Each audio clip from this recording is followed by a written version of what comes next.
Yes, friends. As I fix some things here on the fly, that's just the way you start off a show. This is why you don't do Thursday shows, Andy. We'll get into some of the things about what we're going to cover today, like some of the defensive player rankings around the league. We're going to talk about some draft busts and optimism around the Giants, current crop of players that are coming in. But as you can tell, I'm all over the place, friends. Are you feeling okay? Are you feeling okay this morning, Adam? I feel like you're a little out of sorts. You know, it's a Thursday edition of OGP, so it may be a little off. Maybe the sun and the moon isn't in the right situation for you. But talk to me. Are you doing okay? It's the moon was in the third quadrant alignment, and now I'm a Sagittarius, so we all obviously know what that means. Obviously, for Thursday, of course, podcasting. Yeah, so we're all pretty clear on what's going right or not. It's been a busy morning. It's been a busy morning already. This is OGP. That is the Healthy, Wealthy, and Wise Andy Makowitz. And we're going to kind of cover a few different broad stroke topics here today, which we're excited about. And I'm also excited about, before we do dive in, that this weekend, as we said before we got on, some details to be checked off, some fine tuning, et cetera, et cetera. But you, myself, and my live-in lover, Courtney, and then your wife, because obviously you guys are next level official in your relationship, as well as little baby Rory. We're all going to be stirring the pot come Sunday, friends.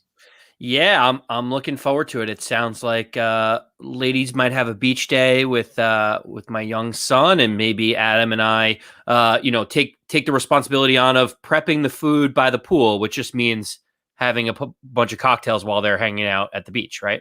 That means throw 2 racks of ribs into the smoker on Saturday night, and then just get back poolside and wait for everyone to arrive. Not to mention the fact that the Euros are on final, Italy, England, Sunday. That's going to be a nice little something there, little piece of cheddar if you're into that sort of thing. I thought that was on Saturday. You might need to check your time. Well, that's going to disappoint me then, Andrew. Oh, you know what? I am incorrect. It is Sunday at 3 p.m. You, my friend, are the resident expert on soccer, or the beautiful game of football, apparently. The beautiful game of football, as they say. All right. So that being the case, we're excited to see each other. That's probably relevant information for the fan base. Not necessarily. But on the New York Football Giants side of things, there's a few things I want to touch on, as we said from the top. The big one, though, I think, or at least the most relevant in this current moment, would be that we talked about the Giants go in, they draft Ojulari, obviously. They lose Dalvin Tomlinson in the offseason. So, the secondary has gotten better. We know that, adding Adoree Jackson, obviously, the next year for a player like Xavier McKinney, and then all the veterans. Great. But when we said about how do we feel about getting after the quarterback this year, I think there still was this sense of, well, if Lorenzo Carter comes back and looks like he's healthy, along with Ojulari, okay, we have a nice blend of players here. But if I told you that a veteran NFL inside, outside, versatile linebacker that played for dominant defenses in Seattle by the name of KJ Wright was still on the market, is this, as we've heard some rumors around his name, is this a guy that you think the Giants need to be in those deep conversations about potentially bringing in to help bolster that linebacker group? 1,000%. I mean, 1,000%. Yeah, it's one of those things where, at first I was like, no thanks. He's aging. He's almost 32 years old. We have this whole youth movement. And then I thought to myself, okay, we're going to develop young talent, but maybe we're at the position where we're trying to add pieces to go win a division. Like, we're trying to finalize the roster to win a playoff game.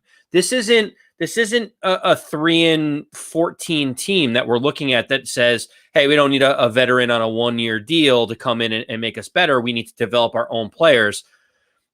I think maybe a year or two ago, you probably would say, no, thanks. We need to develop our talent. Now I think we've got an embarrassment of riches on the defensive side of the ball. And now it's, can we get better?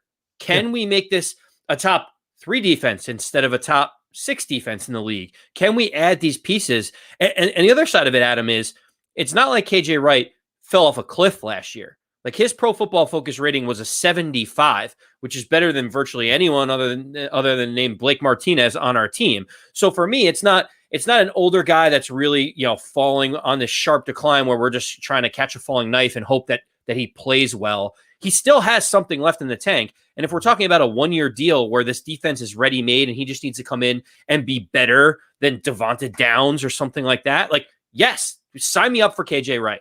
Yeah, see, and that to me is the difference. I think you hit the nail on the head there, right? Like, so if you had the same exact opportunity last year, I'd probably say no because of where the team is and what you're trying to develop.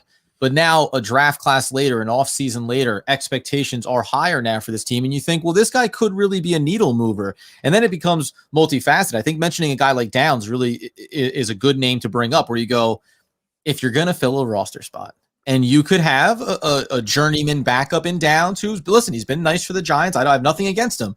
Or a guy that has a ton of starting NFL experience in KJ Wright. You definitely want to go with all that experience and that knowledge, let alone the fact that KJ Wright, as I kind of mentioned there, can play Sam, can play Will, inside, outside. And then if I tie it into the idea of Patrick Graham, I'd like to think, even at 32, well, Graham will find the best spots to use you and the best spots to get the little bit that's left in the tank out of you. And then I'll even go beyond the field. It's the reason why we like Blake Martinez beyond what he does in the linebacking room when he's playing. It's also the knowledge and experience that he provides for young players. So I like it. And I'll even throw in the last footnote of, I saw the rumor around, well, this could be a contract where you're talking about a 1 year, $2-3 million deal. This isn't going to cost a lot of money to do it. And that to me makes it worth the flyer as well, even more for the Giants. Well, the other piece of it is if, KJ Wright isn't sitting on the market because there's not interest in him. Like, let's just be clear. I think he's looking for, he's looking for two things. He's looking, one, to be able to make money commensurate with what his value is, which makes a ton of sense. But I also think it's what is the opportunity for him to be able to play on the field. Yep. Is he going to get the snaps that he wants? Is he going to be able to showcase, hey, I still got something left in the tank? Maybe, show up this year, show out and get a 2-year, $15 million deal from someone showing that he still got it. Like, there's a lot for him to prove here. It's not like he's sitting out there because nobody wants him and the Giants need to take a flyer. He is a really good starting linebacker in any capacity. You said, he play multiple positions. What I will find fascinating about this is if KJ Wright ends up signing with the Giants, I think you're going to hear a lot of what we've been talking about in terms of, I'm older in my career. I see what the Giants are building. I really want to be here. I talked to Logan Ryan. I talked to Blake Martinez. I talked to Leonard Williams, talk to some of the leaders on the defense. Patrick Graham gets it. I want to come here to win a Super Bowl. Like, if you hear something like that from a guy like KJ Wright, it just validates all the things that we've been hearing in the media and training camp about why people, why players are gravitating towards the Giants on the defensive side of the ball. Yeah, and I think that'll probably be the other X factor too, because you talk about a guy that wants to prove he can still do it, or does he want to be on a team that's on the upside and a defense that looks like it's ascending to be one of the better defenses in the league, versus saying, because what's not going to happen here is KJ Wright is not going to sign with the Giants or anywhere on a short-term, relatively low contract for a 1-year deal and, quote, reset the market for himself. He's going to be 32, 33 years old. There's a world where it's the last contract he gets, or the next contract is exactly the same, short term, just trying to hang on and be in the league, be productive, but finding that balance of need versus, well, what else is out there? Young players, teams that want a veteran presence versus developing some of the draft picks that they've brought in. So it's going to be interesting to see how he feels about where he can stand. Remember, he signed, I was just bringing it up here, a 2-year, $14 million contract with the Seattle Seahawks. That was his last one. So, you talk about how much has he earned over the course of his career can also impact how he looks at the next contract or maybe the last contract that he wants to sign. And I wanted to take a look. I mean, listen, now over the course of his career, he's come out over 10 seasons, just north of $45 million. So is he okay financially, as we like to say? Yes, I think he's going to be all right, but I don't like to get in anyone's pocket. So that's probably going to be the final factor for if the Giants are the team for him. But I love the idea of him taking a Logan Ryan type of approach and saying, listen, and by the way, he can get rewarded by the Giants maybe on a small extension during the year if it starts to play itself out. And when you think about Odin Ingbo and Ocean Ximenez, who we mentioned being a bubble guy, there's room There's room in that depth chart, especially for the Giants as an insurance policy, maybe to Lorenzo Carter coming off the injury. Let's flip the script now, though. Go ahead. You got a little last thought? No. I was just going to say, I agree with everything that you said here. You and I are on the same page on this. KJ Wright makes that linebacking room that much better if you bring him in. I love it. I love to hear that I'm right. I love to hear that. You don't hear it often enough. So anytime I can, I'll make sure. At least in my own mind, in my own mind, I'm not getting the accolades that I deserve.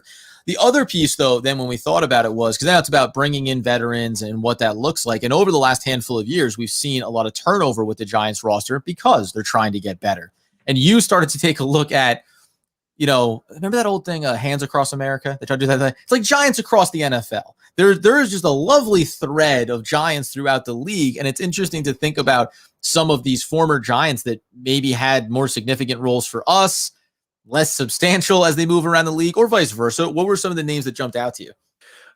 There's a couple names. Obviously, seeing Wayne Gallman with San Francisco is tough just because he's one of the younger players that we let go. And, we're going to find out if it's right or wrong that we decided to, pick up Booker instead of re-signing Wayne Gallman. That will play itself out over the course of the year. We know that San Francisco likes to run the ball. They like to use multiple running backs to be able to do it. Wouldn't be surprised to see Wayne Gallman have a 100-yard game at some point out in San Francisco. So that was one of the first names. Sneaky fantasy league sleeper. Is that what I'm hearing here with Wayne Gallman? I mean, he's going to be number 3 on the depth chart behind Trey Sermon and one of the other guys in San Francisco. So like he's kind of buried a little bit, but they just rotate running backs so much that Jerick McKinnon, Matt Breida at some point, like all these different guys that have been on the roster end up having a 100-yard game and 2 touchdowns in fantasy one week. Mostert, obviously the other one. Mostert. That's who's leading the backfield. So that was a name that popped out at me. You have different guys like Jonathan Hankins, who the Giants were upset. Who fans were upset that the Giants decided not to re-sign him. Similar fashion, Linval Joseph. You see him bouncing around. You see that name, and the Giants regret that. But the name that still sticks out to me, Adam, because it's still fresh in my mind, is Ryan Connolly. Ryan Connolly, who fans were so upset that the Giants released at the end of training camp, at the end of preseason, before when we finalized the roster. The guy, there was so much outrage, like it was bloody murder for the front office. What are they doing? They don't know how to analyze talent. Ryan Connolly has played 1 defensive snap for the Minnesota Vikings this past year. 1 defensive snap. So we forget about the outrage that everybody had in the offseason, in the preseason leading up to week 1. But I will not let this go, Adam, because you and I were both kind of like, okay, it's Ryan Connolly. Like, let's see what he does. This is going to play out over the next couple of years. 1 defensive snap. So I think everyone that was all up in arms about this can relax a little bit about Ryan Connolly on the Minnesota Vikings. Well, what is funny too, and I think, from the Ryan Connolly standpoint, that I think is the piece of, and I've been in this boat before too, where listen, you don't have to go back too far, by the way. Every year I find a guy in training camp, and I'm like, boy, this is the guy. Don't waste it. Don't waste what this diamond in the rough. But it is that balance of, when you're a team that's been bad and you're a fan base that's desperate for winning and feeling like good players and getting some of those steals in the draft, you look at a Ryan Connolly and you're like, oh my God, if he turns out to be a starting linebacker for us, well, then all of a sudden we've checked the box we didn't think we were going to get for multiple years, right? And he turns out to be that. Well, listen, you're filling reps when you're a bad team. So guys that are starters for you can even go back and think about the Ogletree signing, or trade actually, when they brought him over, and saying, well, whatever he is, and more of a name at that point of his career than anything else. But you realize, though, when he leaves there, well, his production and his value and his usage, it shifts dramatically when you go to a better team. Now you're one of the cogs in the machine, as opposed to basically being we only have a cog. We don't have a machine. We just have a handful of cogs. The other thing that's interesting, though, when you bring up like Linval Joseph, and we know Dalvin Tomlinson just in this past off season, is the timing of rebuilds, right? And the balancing of what you're trying to accomplish. There have been quality players that the Giants have had, but it's difficult to justify, especially when I think back to like Linval Joseph specifically. You go, well, you would have liked to have kept him around, and also the team wasn't going to be very good. So that stretch where they brought in all the trades that they made for the big players and the big splash that Jerry Reese tried to do at the end of his tenure, it was all in this vein of trying to prop up what was a broken roster, and it was a broken system and a broken team. So when you just, overpaying for guys to keep them around can end up being a detriment. And you can even go back to Odell Beckham Jr. at the time, right? Sign the contract and then internally realize, okay, but this one superstar wide receiver, even at his peak, is not going to change the fact that we have 12 or 15 holes on this roster we need to fill. So you try to trade, you try to get value. And it's interesting. You think about Zeitler even more recently, and I do get shuffled into this in between of, I think the Giants are moving in a much better direction now. And also over the last couple of years, I can pull out the couple of names where you go, but guess what? You probably would have been well served to try to make the money work here, to try to figure out a way to retain this talent there, because at some point you have to identify cornerstones and say, listen, maybe we're not, a 10 or 11, a 12 win team this year or next year, but these guys are going to be there when it's time to go for deep playoff runs, when it's time to win meaningful games. Well, so I think you're going to have, the ups and the downs, whether it's draft picks, free agency, signings, letting people walk that you shouldn't. But when I looked at the list of Giants around the league, there wasn't that stinging feeling of man, we let that Hall of Famer get away, right? There are good players. Linval Joseph is a great player. Dalvin Tomlinson was a great player for us. Wayne Gallman had some flashes and some stretches. There's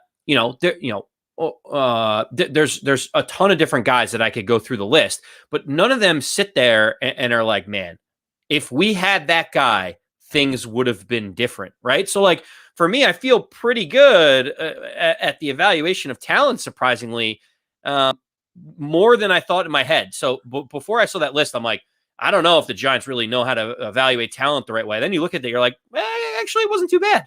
Well, here's the funny thing though, because I was gonna go, it's two sides of the coin, because as you're rattling off some of these names, you think about Kyler Fackrell now with the Chargers, or Patrick Omame, who only came in to be a veteran offensive lineman for us. But the one thing that does stand out to me, it's one of two things: either it's those type of guys, stopgap players that we had for a couple of years and moved on from, or it is the idea of, well, what about a Tay Davis who's now with Houston? What about when you go through Eli Apple now with the Cincinnati Bengals? When you think about a Kyle Lauletta with the Cleveland Browns? When you think about an Eric Tomlinson with the Baltimore Ravens, or a Benjamin Victor? When you think about some of these other names, a Corey Ballantyne with the New York Jets? The thing that I'm picking up on in this thread is these were all young players, drafted players, where you go, so now what I also see from a talent evaluation standpoint is swing and miss. I think your point about when you bring in a veteran or a free agent and then you make the choice to not bring back or not re-sign, down the road, I think we look back and you say, hey, listen, that might have been a smarter move. Even in some of the quote unquote worst cases, like a Linval Joseph, you still say, okay, but I can understand the process of moving on from that. The other piece of it is these draft pieces. And that is actually what moves us into the final phase of today's episode. We are, in spite of the title of this segment, which is Draft Disappointments, excited about what the Giants have done the last couple of years. There's a lot of talent, a lot of young talent. Xavier McKinney, we think we're really high on him. We're really high on Ojulari. We're really high even on a player like Kadarius Toney as he comes along. But I mentioned the name there. Eli Apple was listed by Pro Football Focus as the most disappointing draft pick by the New York Football Giants of the last 15 years. And listen, I think on the one hand, justifiably so, because we know what his production or lack thereof was, and he's not on the team. So he didn't earn his way to a second contract, was traded away for a bag of balls, essentially. The interesting thing to me, though, is remember, go back to that draft, people were scratching their heads when they took him. So it wasn't like at the time of the pick, it was this guy is this lock for the New York Football Giants. It was more, oof, did the Giants make a mistake here? Proof in the pudding, yes, they did. He's not on the team anymore. So now when you look back at it, is there a player or two that stands out in more recent, not even the last 15 years? I feel like you don't have to go back that far to get there, that jumps out to you as being not even a miss from the standpoint of shouldn't have taken him there, but just about what the expectations were for that player versus what ended up playing out over the next 2 or 3 seasons. Sure. Well, let me ask you a question before I go into the names that I have, because I have two names that stick out. We may have a little Venn diagram of one of them in terms of draft disappointments. But does it make it better for you as a Giants fan or a Giants podcaster if the Giants select someone that it's a general consensus that they're going to be good and then they're bad? Like, does it change whether it's like, oh, the Giants went out on a limb and picked this guy? What are they doing? The guy ends up being bad, and we're like, see, I told you so. Or does it give you some solace if like every media person's like, oh my God, what an amazing pick by the Giants, and then he busts out? Like, do you feel the same disappointment either way? Well, that's interesting because it is weird because on the one hand, if you take whatever, you draft Ryan Leaf, right? Everyone goes, bang, baby. Like, start hanging the banners. And when it turns out to be a bust, though, like nobody looks back at that and says, how could you not have realized what was going to go wrong? Or, I mean, listen, maybe Johnny Manziel would be a bad example. You weren't sure what he's going to develop into, but when you take high quarterback draft picks, you always think about it, or offensive linemen sometimes, right? When you take the sure thing, I think at the very least I'll say from an organizational standpoint, you feel like, well, we can't be wrong even in retrospect if this player doesn't work out because everyone agrees what his talent is. From a fan perspective, I look at it as when you find the proverbial diamond in the rough, I look at it as, oh, well, that means the organization is working well. That means the scouting department is finding and seeing things in players that other teams are not. And that is ultimately how you jump ahead in a rebuild process, right? So if Matt Pert, a third round pick, can end up being a starting tackle for you for a number of years, boom. Was it a risk? Did he fall to you? Whatever the case may be, you found a talent. Shane Lemieux would be a great example of that, right? If he can be serviceable on an offensive line. So I love the thrill of it. I love the thrill of taking the risk reward, right? When the Giants drafted Daniel Jones, it was a perfect example, right? Oh my God, how could you not? Now, when Dwayne Haskins doesn't work out, you go, okay, that's at least one feather. Daniel Jones still on the team that drafted him. And I think it's the conviction level of saying, we see something in this player. We believe in him. If it works out, you get to puff your chest a little bit. If it doesn't, then you get into these murky waters of what did you miss? How did you blow it? And look at all the other players you could have taken at that particular spot.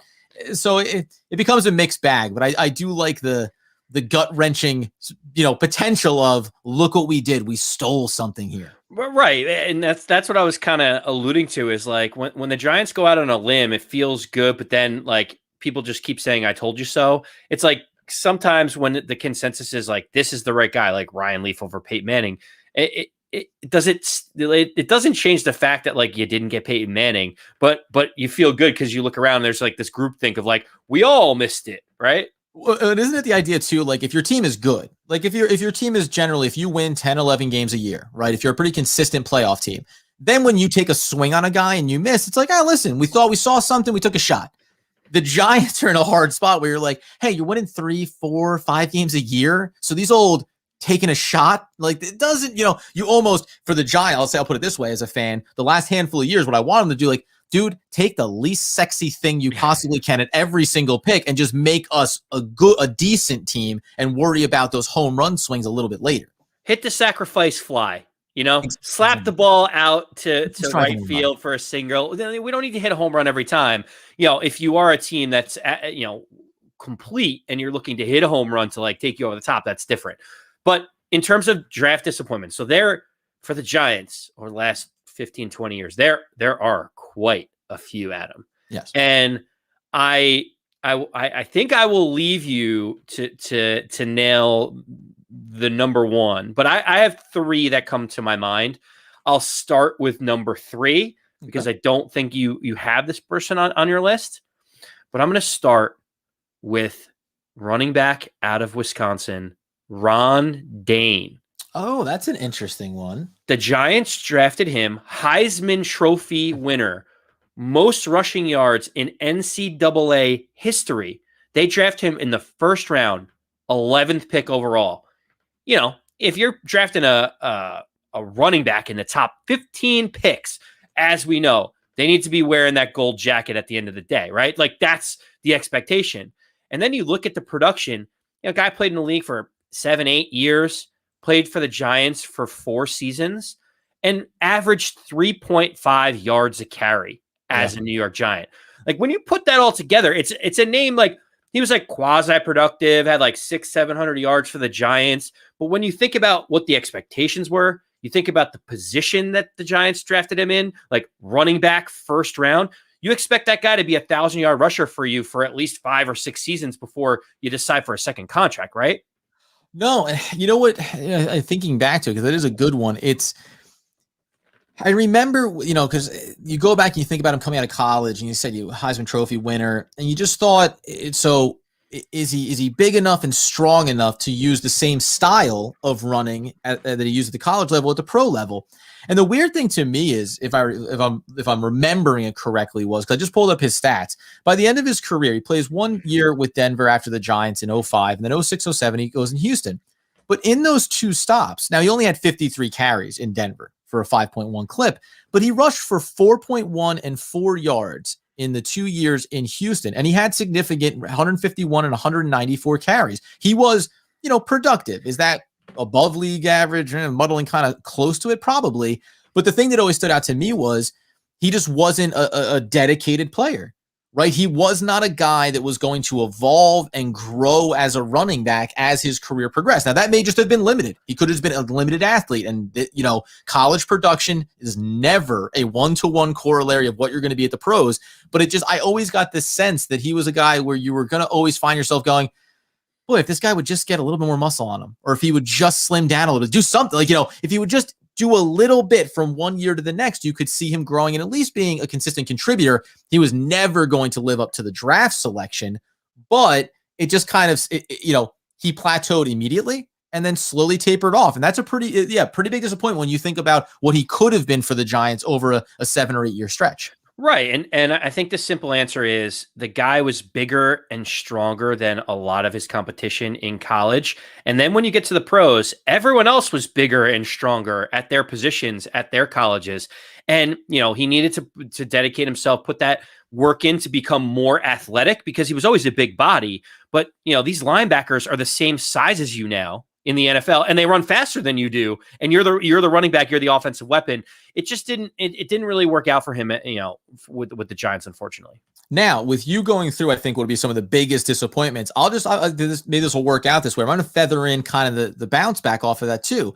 In the running back room, I'll try to stay positionally relevant as you run through your list. I looked at, David Wilson jumped to mind immediately for a very different reason. He's taken 32nd overall, right? And this isn't about him as a player in production. He just gets hurt. And I had seen some of the electric highlights of him in the return game, let alone some of those breakout plays that he had in the rushing attack as well. He gets drafted, plays only 2012 and 2013 before the neck injury ends his NFL playing career. But this is a guy that ran for 5 yards per carry in his rookie season on just 71 carries and then cut short there, 44 attempts in his second year. But this was just, this guy had that home run hitting. He just looked like the prototypical, just amazing looking athlete at the running back position, and it gets cut short because of injury. That's just a disappointment in a different way that's out of your control, out of your hands. But what a bummer for what could have been for David Wilson. I still think about that and the impact that he could have had in those years if he had a 5 or 6 year NFL career. Track star speed is what he had, and he was unbelievable. Yeah, a little bit of a different circumstance, neck injury, couldn't compete out there anymore. I told you I had 3 specific draft busts, and I could name quite a few more that were fan favorites that just didn't pan out. But I think we just got to get to the nuts and bolts. Number 2 for me has to be Eric Flowers, the offensive tackle out of Miami. 2015, drafted in the top 10, enormous human being, is supposed to protect Eli Manning in his last, few 3, 4, 5 years, hopefully solidifying the offensive line. He's supposed to be here for 10 plus years and become that all pro. And he was not very good as a Giant.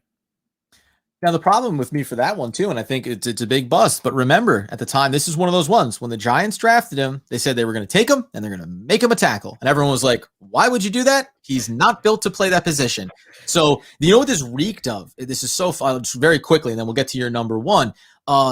it always made me think of the New York Yankees and Jabba Chamberlain, far more productive as a player than Eric Flowers has been in his career. But that thing of started in the bullpen, then we're going to stretch him out. We're going to make him a starter. Oh boy, it doesn't look like that's working. We're going to shrink him back down. We're going to move him back to the pen. And by the time you did that over a 2 or 3 year stretch, all you did was break the guy, and then you ended up trading him. You decreased all of his value, and you just morphed this player that could have been either really productive as a closer or setup man for you, or very valuable as a trade piece. And you just kind of mess with them. You played with it until you broke it. It had that classic trains, planes, and automobiles line. That's what it felt like for Eric Flowers. Now, this guy was not a dedicated NFL football player. He didn't want to work on his craft. He didn't want to be coached. So there's all of those other pieces to it. And it looks like he's finally at least rounded himself into a respectable NFL player.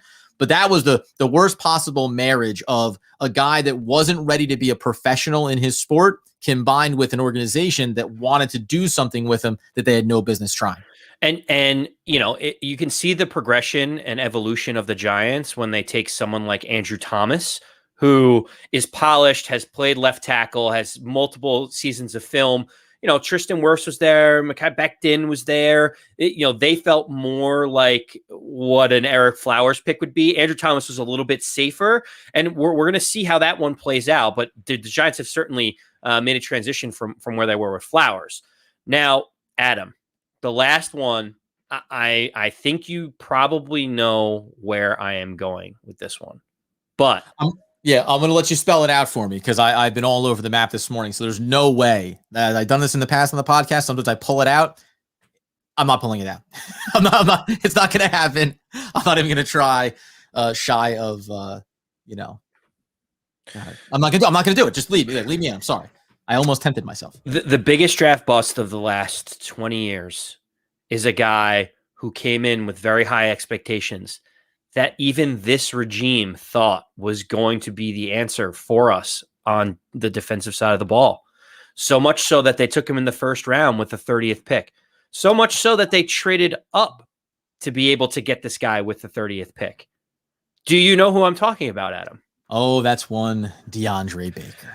And Adam, it's crazy because we've Giant fans have basically blacked this out of their mind at this point because we're like, out of sight, out of mind. I don't even want to think about what happened there. But I mean, you and I got into a whole host of things when all the DeAndre Baker stuff was going down.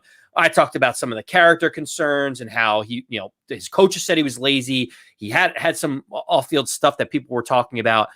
And, he was supposed to come in and be that dominant guy. Adam, he's 23 years old. And he's no longer on the Giants. He played on the Giants for one season. So, to me, this is the biggest draft bust for a couple of reasons. One is you draft him in the first round, and he's not even on the roster after 2 years, right? Like, he's gone. So you don't even get the Ron Dane type production. At least Ron Dane was running, right? Like, he's plodding along for 3.5 yards a carry. DeAndre Baker isn't even on this roster. But the real reason why this is the biggest draft bust is the Giants used additional draft capital in order to go up and get this guy. They swapped second round picks. They gave a fourth and a fifth on top of all of that in order to get DeAndre Baker on this team. So for me, it's the guy was only on the year on the Giants for one season, which was a disappointing season. And then the Giants used multiple other draft capital assets that they could have drafted other players to be able to get this guy. No, listen, it's funny too, because I have a hard time making it like, the biggest bust, but like the recency history bias. But I do think when you bring up the extra draft capital, right? If you had taken him in the first round and it didn't work out, he'd fall into this Eli Apple kind of category almost of, boy, you took a swing on a guy, maybe that was off the field or whatever, or in Eli Apple's case, is he that good? Is he worth it? Maybe, maybe not. But it's the extra assets when you're in a rebuild. And this is one of those biggest black marks on Dave Gettleman's resume as a Giant GM it's because you took a shot on a guy, but you committed to moving up. And it's all about, what did you lose? What did you miss out on by taking him there at 30 and things you could have gotten in the second round to continue to fill out, again, back to the top of the show, right? Rebuilding a roster. So there's a high level of disappointment there. And to tie it into what we've kind of said here, as we give a shout out to Ricardo, welcome back in, my friend, as we've seen you over on the YouTube live stream often. Happy belated 4th to you as well. DeAndre Baker, at the time, it's when the Giants needed to have that next cornerback to help fill out in the secondary. You miss on him, and boy, does it start to create a drain. And the Giants turn around 2 years later through the draft and ultimately bring in Adoree Jackson. So you try to get away from him. But you see, it takes a couple years to fix that mistake. Likewise, I went back and just to think about the Eric Flowers. Go back and look at that draft class. He's starting at left tackle, but you have Pugh, Richburg, but then you have Schwartz and Newhouse also on this offensive line. If you think about if Eric Flowers hits there, now all of a sudden, even in the short term, you have Pugh, Richburg, and then Flowers. So the center of your offensive line, the core in the middle there, is going to be set. When you have other veterans basically on stopgap contracts for you, that becomes an even more impacted miss because the following year, you don't have a player that's on your offensive line working for you, even though he's still on the team. And then you're looking around saying, well, what about Pugh and what about Richburg? And are these guys second contract worthy or not? And now we have to fill two other veteran holes. You see how these errors can compound as you move along. I'll even throw in quickly, likewise, for a David Wilson. That's when at the time in 2012, when you pull it up, Ahmad Bradshaw is there, but then David Wilson is kind of supposed to be, right? He's going to be the home run hitter. He's going to be this dynamic duo and create this new fold. You miss there after the injury, and you have to hit the reset button. That's what's so crucial about first and second round picks and how it can really impact the way your roster gets constructed and how you have to then look immediately at free agency and following draft classes to say, do we need to overspend now to fix a mistake? Do we need to now go back into the draft and use another high draft pick for the same position? It's very tricky. And the better organizations, their margins of hits and misses are smaller. It's a tighter gap there as opposed to making it this wider margin where you go home run swings. And guess what? If you're not hitting a home run, often you're striking out. Yeah, and you know what, Adam? There are some other names that come to mind in this, not necessarily because of the capital that the Giants put into the draft, but you think about a guy like Ramses Barden, who all Giant fans really wanted to succeed. Everyone knows he was out of Cal Poly. You draft him in the third round. You're like, man, Giants, diamond in the rough. We got this big-bodied receiver. And he just never pans out. And like, it's not the draft capital that's frustrating. It's that we invested like our love and affection for these guys that, you know, we think that are going to be Giants that they find that diamond in the rough, as you mentioned before, right? So interestingly enough, when you pull up that David Wilson draft class, because this is one of the things that I looked at, I'm going to bring up another player's name this is the one I thought would surprise some people. And we'll tie a little bow on this beautiful episode on Thursday. In that draft class, in the second round, the Giants took 63rd overall, Ruben Randall. So the reason why it became interesting to me to think about Randall is that's when you have Victor Cruz, Hakeem Nicks, then you have Dominic Hickson, Jarrell Jernigan, just lesser guys. And then, by the way, Ramses Barden and Ruben Randall. But year by year, Ruben Randall became more integrated. Hickson left after Ruben's rookie season. He moved up onto the depth chart. And the disappointment isn't about the selection. He's out of LSU, quality wide receiver. And when you go through his stats, it was just nuts to think about. Rookie year quiet, 19 for 300. By the time he's done in his last year in 2015, he plays all 16 games, starts all 16 games, and gives you 57 for 800, 8 touchdowns. It just, everything about it felt like, is he going to be this, Odell Beckham level number one? No, but he just felt like such a productive receiver with consistency to be a part of it. And when you think about the fizzle out of Victor Cruz, Hakeem Nicks with his injury issues, it's disappointing that he would have been one of those, boy, you get this guy on the back end almost of the second round, and he ends up being a solid number two for 10 years, put him into the Amani Toomer type of echelon of just consistency, always showing up. He fit no second contract. He goes into the market at the same time when Sanu does, who gets second big deals. He ends up on the Eagles, gets cut. He ends up on the Bears, gets cut. Like it's one of the weirdest conundrums. And the biggest factor that always seemed to play into was route running and, the drops, some of the inconsistencies. But it always seemed like the talent was there. And I remember at the time being like, boy, if Randall can just get it together, what could these numbers look like? It just seems like he's only 30 years old, by the way. He's still could be in the league right now. Adam, the two names that I have that I wrote down all the different stats were Ramses Barden and Ruben Randall. And you hit the nail on the head. It's so funny that we had the same wavelength. Ruben Randall is only 30 years old. He last played in the NFL in 2017. He got signed with the Bears and then got injured and they released him after that. Adam, his last football team was the Winnipeg Blue Bombers, right? Like he out of nowhere, like he's only 30 years old. He's out of the league. I'll give you one more crazy stat, and then we could get out the door. Do you know that Ruben Randall's peak, he had more receiving yards in a season than Sterling Shepard has ever had for the Giants? So like, think about that for a second. We love Sterling Shepard, right? We love him. Yet Ruben Randall had more receiving yards than him. It boggles the mind. It legitimately boggles the mind. And I think that's a great example because both those players, basically 5 years. So what's interesting is Ruben Randall 2012 to 2015. So only technically 4 seasons there. But when you look at their numbers, I think to your point, it's like, man, now Sterling Shepard has surpassed him in yardage by this point. But like Ruben Randall has over 2,500 yards receiving for the New York Football Giants. Like, I don't know. It had 938. He had 938 yards his third year with the Giants, and Sterling Shepard has never cracked not a 900. So like, think of the perception. We love Sterling Shepard. He's making $10 million a year. We're so frustrated with what Ruben Randall's done, and that's what it is. It's like the disappointment that you have for these players. It sometimes it's not rooted in what draft compensation you've given. It's not necessarily rooted in how many yards they got in a season. It's just, what is that disappointment factor as a fan?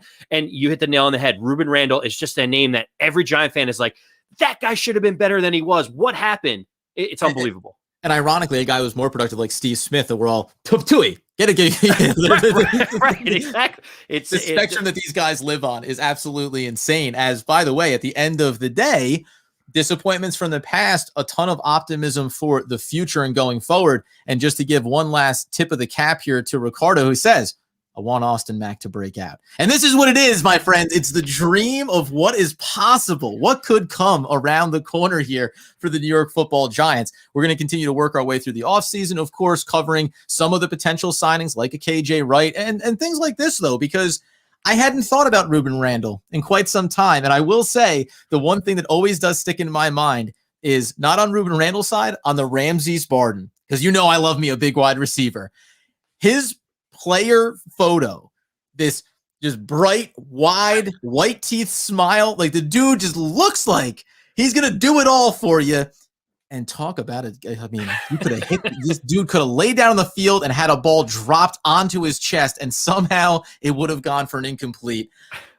Oh my goodness, man. What a journey we went on today, friends. You can follow the podcast if that's what you're into, and certainly listen to it, subscribe, give us a glowing 5-star review if that's your game. Join us over on Instagram, on social media, One Giant Podcast, over on YouTube for the live streams as well. We'll be doing it all as we ramp up our way towards training camp and then getting into next month. We are in July. That means that next month we'll get to see real football, preseason football, and start to suss out how some of this roster is going to go. In the meantime, though, as I think Andy Makowitz would want, need, and dare I say, demand that you all know. As always, let's go Big Blue.